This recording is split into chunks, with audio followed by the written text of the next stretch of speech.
이번에 생긴 문제로 인해 시어머니와 시가의 모든 식구들에게 정이 뚝 떨어졌습니다. 남편을 포함한 시가 사람들은 괜한 트집을 잡는다, 오해다 하며 유난이다, 유세다 말하는데 제가 정말 유난 떨고 유세를 떠는 건지 물어보고 싶어 글을 써봅니다. 너무 열받아서 글에 두서가 없을 수 있으니 양해 부탁드려요. 몇 년 전 정말 죽도록 열심히 일해서 해외에서 단기 근무할 수 있는 기회를 얻게 되었습니다. 당시 남편이 직장을 쉬고 있어 벌이가 없었기에 더 놓치면 안 되는 기회이기도 했습니다. 그런데 정말 어이없게도 시어머니께서는 이런 소식을 듣자마자 남편의 밥 타령부터 하시더군요. 너 혼자 해외에 나가면 우리 아들 밥은 어떡하냐 하고 말씀하시는데 너무 기가 차고 어이가 없었습니다. 본인 아들을 말 그대로 제가 먹여 살리고 있는 상태였는데 말이죠. 당시에는 기분이 많이 상하긴 했었지만 원래부터 그런 분이셨기에 그냥 그러려니 하고 넘어갔습니다. 그러고는 얼마 지나지 않아서 남편이 전화 통화하는 내용을 우연히 듣게 되었는데 시어머니 예순 생일 잔치 이야기를 하더라고요. 비행기가 어쩌고 저쩌고 하면서요. 들어보니 시어머니 주민등록상 생신의 환갑 기념으로 가족 여행을 계획하고 있는 것 같던데 나중에 알고 보니 돌아오는 명절에 제사를 안 지내고 가족 여행을 가기로 했다는 겁니다. 심지어 감으로 간다는데 이때 저는 안타깝지만 해외 근무 예정이었기에 같이 못 갔었네요. 그런데 웃긴 건 정작 여행은 못 가면서 돈은 거의 제가 다 냈다는 겁니다. 아무튼 그러고 나서 다음 제사쯤에 시어머니가 이사를 하게 되셨습니다. 그래서 제사를 안 지냈다 하더라고요. 그리고 이사한 다음부터는 집이 좁아서 집에서 제사를 안 지내고 절에 모셨다는 소식을 듣게 되었습니다. 여기서 정말 빡치는 건 제가 귀국할 때가 되자 시어머니의 꿈에 시아버님이 나타나셨다며 올해부터 제사를 지내야겠다 말씀하셨다는 겁니다. 이게 제가 화가 안 나는 상황인가요? 며느리가 없을 땐 이런저런 핑계로 제사를 안 지내더니 돌아오는 시기에 맞춰서 제사가 부활했는데 아무튼 그 이야기를 듣자마자 너무 열받아서 시어머니와 통화하다 바로 전화를 끊어버렸고 이후 연락조차 하지 않고 있습니다. 남편에게도 앞으로 시댁과 일절 연락하지 않겠다고 통보했고요. 제 말에 남편 놈은 너무나도 당당하게 제가 오해한 거라며 모든 게 다 우연이라는 헛소리를 하더군요. 제가 생각하는 그런 게 아니라 말하며 한국에 들어왔으니 자기 엄마한테 안부 전화라도 한번 넣어달랍니다. 저 그 이후로 전화 한 통 안 했습니다. 앞으로도 안 할 생각이고요. 이게 정말 남편의 말대로 제가 오해하는 상황입니까? 그동안 결혼하고 살면서 시어머니한테 드라마에서 나올 법한 대사는 다 들어본 것 같습니다.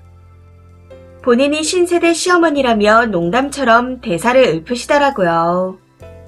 우리 아들 공무원 아가씨랑 결혼시키려고 했는데 속상하다. 옷이 이게 뭐냐.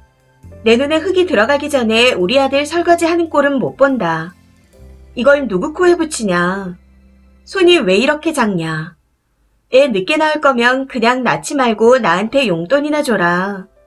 니네 엄마한테 안 배웠냐? 니네 김치에서 냄새난다. 우리 집은 양반 집안이다. 남자가 가장이다. 가장이 잘 돼야 한다. 뭐 이거 말고도 무수히 많아서 다 기억이 안 날 지경입니다. 사실 제가 결혼할 때 뭐라도 받았으면 화라도 덜 났겠지만 저희 시어머니 오히려 저한테 생활비를 받고 사셨습니다. 저는 이미 떨어진 정도 다시 주워 떨어뜨릴 판인데 남편놈이 싹싹 빌기는커녕 입을 대빨 내밀고 있는 걸 보고 있자니 시댁뿐만 아니라 남편놈과도 연을 끊어야 할 것 같아 현재는 이혼을 통보한 상태입니다.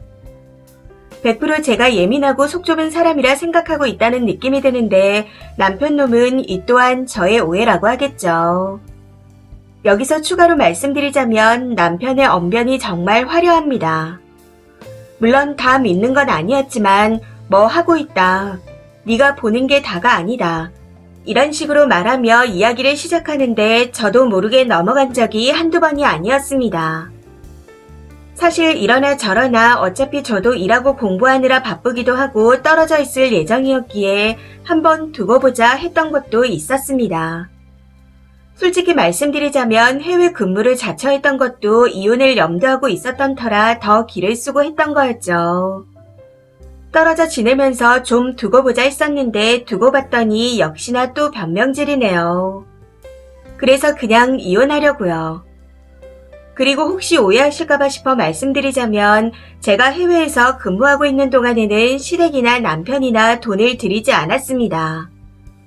아마 회사를 그만둘 때 퇴직금을 받았었는데 그걸로 쓰고 있었겠죠. 아무튼 시가나 남편놈이나 저를 뭘로 봤는지 자꾸 아니라고 발뺌하니 내가 너무 빡쳐서 돌았나 하는 생각에 창피해서 다른데 얘기도 못하고 글을 써봅니다. 어차피 이혼할 예정이지만 정말 궁금해서요. 방귀가 잦으면 똥이라고들 하던데 남편과 시간은 확실히 똥인 것 같습니다.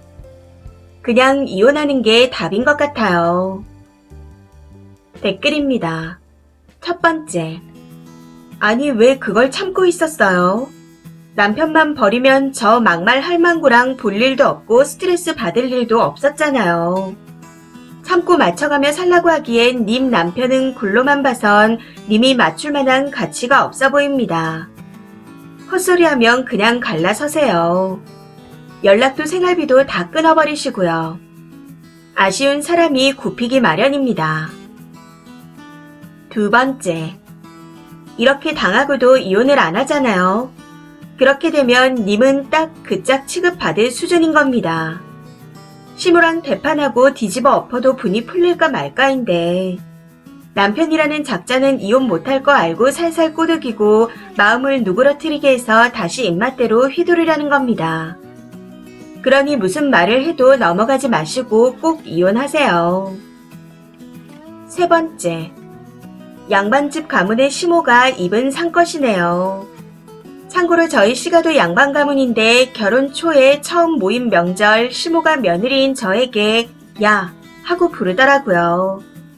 친척들이 다 모이면 며느리들만 10명이 넘는데 거기서 유일하게 저희 시모만 야라고 하는 겁니다. 해서 남편한테 한 소리 했어요. 나는 야가 아니다. 양반 가문이라고 그리 의시되시더니 며느리에 대한 호칭이 고장 야냐 하고요. 그랬더니 아무 소리 못하더군요. 그 이후로 남편이 뭐라고 했는지는 몰라도 야라는 호칭이 쏙 들어갔습니다. 중간에서 커트를 잘해주면 살만한데 님 남편은 보아하니 글러먹은 것 같네요. 네 번째.